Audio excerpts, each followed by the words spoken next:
hong nghi đang ôm ghê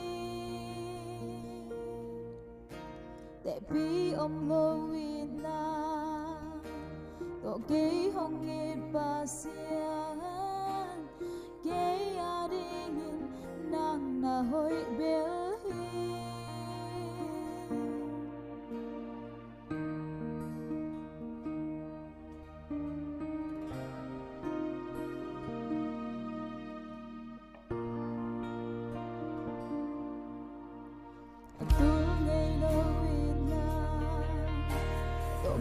hong ngit ba sia ngong ngit bang ke hong ngit dang ngong ke te bi om ho na to ke hong ngit ba sia ke ya ri ngit nang na hoi be lay vi ba din ke nong lang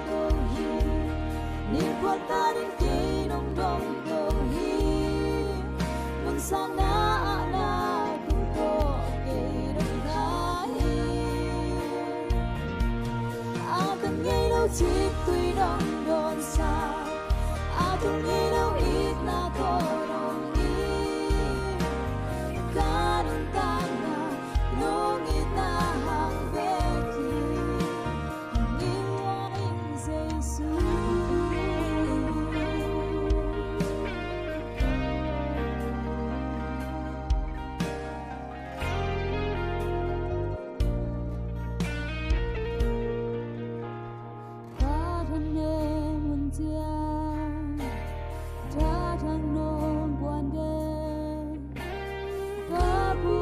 chiang cây nồng phong câu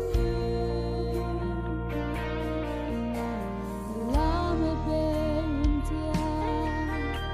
la me na thang nong pia cây a đi như nàng na hoi bên lấy với ba đến cây nong lan câu nhìn qua ba đến cây nong đông câu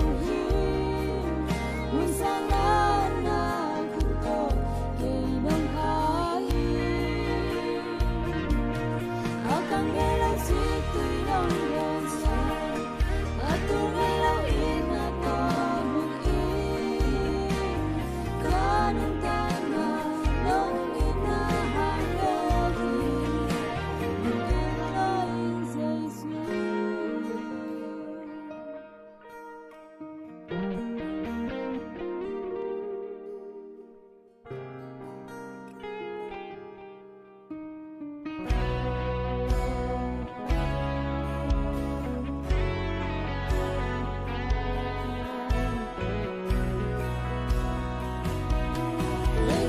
kênh Ghiền Mì Gõ để không bỏ lỡ những video hấp dẫn.